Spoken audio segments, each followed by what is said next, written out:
Sasa kinachoendelea hivi sasa ni mwendelezo wa dhana ambayo imekuwa ikijengwa kwa muda mrefu sana na serikali ya Israel ikishirikiana na mfadhili wake mkuu ambaye ni Marekani.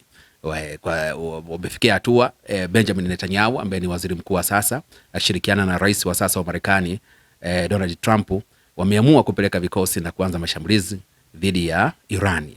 Mashambulizi hayo ambayo hivi sasa tunayozungumzia yaliibuka Februari 28 ambapo walifanya mashambulizi na kumuua kiongozi mkuu wa taifa la Irani Al Khamenei, ambaye kwa usema ukweli ndiye alikuwa kama nguzo ya taifa lile. Si ana nguvu za kiserikali, lakini pia ni ana sura ya uimara katika kuunganisha watu kiimani kwa maana ya dini ya Kiislamu.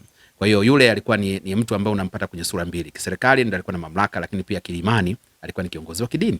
Kwa hiyo kuuawa kwake na mashambulizi yaliyokuwa yakifanyika, lengo kupunguza kasi na nguvu ya Irani, lakini nyuma ya pazia Israeli wakiwa na mkakati wao wa kumuondoa mbabe katika eneo hilo, lakini na Marekani wakiona kama ni tishio katika eneo hilo kwa sababu anamtishia Israel.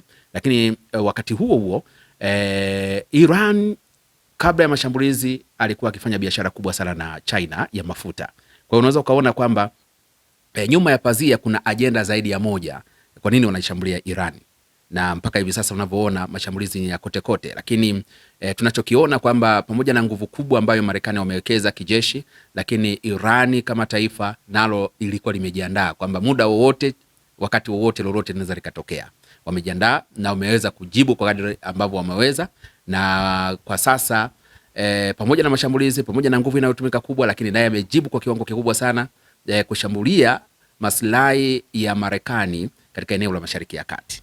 Na yeye anasema hivi kwamba mimi mabomu yangu hayawezi kufika Marekani, lakini yanaweza kufika kwenye maeneo yenye maslahi, eneo la Mashariki ya Kati. Na unapozungumzia eneo la Mashariki ya Kati lenye utajiri mkubwa wa mafuta pamoja na gesi asilia, ni eneo ambalo lina uchembe ya utajiri au tunasema ya asili, utajiri wa asili, na ambao una mchango mkubwa katika maendeleo ya mataifa yote duniani.